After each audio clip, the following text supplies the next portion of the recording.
Have you ever been in that situation? You're ready for a nice hot shower and nothing. Just ice cold water. You go check the water heater and that pesky pilot light is out again. Well, we're going to solve that little mystery today, and you'll be surprised at how simple the answer really is. Let's get into it. Oh man, there is nothing worse than starting your day with a shock of cold water when you were expecting warmth. It's frustrating, right? And when it happens over and over, you start to think something is seriously wrong. Well, that recurring problem, it's often a huge clue pointing to one specific issue. And it really does feel like a mystery, doesn't it? The pilot light just randomly decides to quit. Or the main burner will kick on, you'll hear it roar to life, and then poof, it shuts off just a few minutes later. Sometimes the igniter won't even make a spark. It just won't stay lit. You'd think it's a sign you need some expensive new part, but the real culprit? It's usually hiding in plain sight. Here's the whole secret. It's all about air. Your gas water heater needs to breathe, just like a fire needs oxygen to burn. If it can't pull in enough fresh air, the whole process just stops. No air, no flame. It's as simple as that.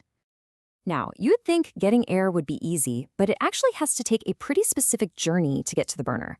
See, it gets pulled in through vents, travels down and around the whole combustion chamber, goes through some filters, and then finally gets sucked up through this critical piece called a flame arrestor right before it mixes with the gas. If any part of that path gets blocked, the whole system just grinds to a halt. So, if we know the heater needs air, and we know that air has to follow a specific path, well, it makes sense that something could get in the way, right? And that's exactly where we find our hidden culprit, the one little part that causes so much trouble. Meet the flame arrestor. It's basically just a metal screen at the very bottom of your heater. Its job is to let air in. But here's the problem. Think about where your water heater is. Usually a basement, a closet, a laundry room. Places with tons of dust, lint, and if you have pets, a whole lot of pet hair. That screen acts like a vacuum cleaner filter, and over time, it gets completely clogged. It literally suffocates the burner. This quote right here, this is it.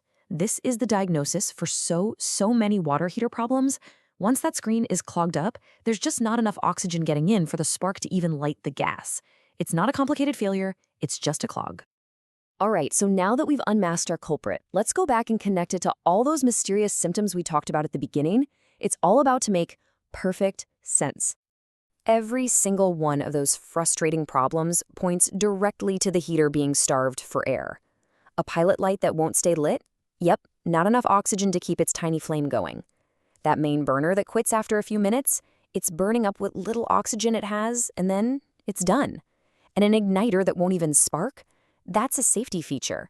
The system is smart enough to know there's not enough air, so it doesn't even try to light. See? It mimics a big, expensive problem, but it's really just a simple airflow issue. Okay, but here's where the story takes a really important turn. That little screen, the flame arrestor, it does a lot more than just let air in. It's actually a vital piece of a safety system, and keeping it clean is about way more than just getting a hot shower. You see, all modern gas water heaters have something called an FVIR system.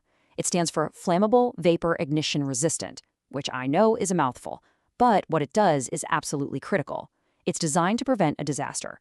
If you had flammable fumes in the air, say from spilled gasoline or paint thinner, this system stops the flame inside the heater from igniting those fumes and causing a fire or an explosion. This chart really puts it all into perspective, doesn't it? On one hand, you've got the annoyance. No hot water, a pilot light that fails, and constantly having to reset it. But on the other hand, you have what that system is really for. Preventing fires, preventing explosions. It's a critical safety feature. So a clean flame arrestor isn't just about comfort, it's about making sure that safety system can do its job. So what's the big takeaway from all this?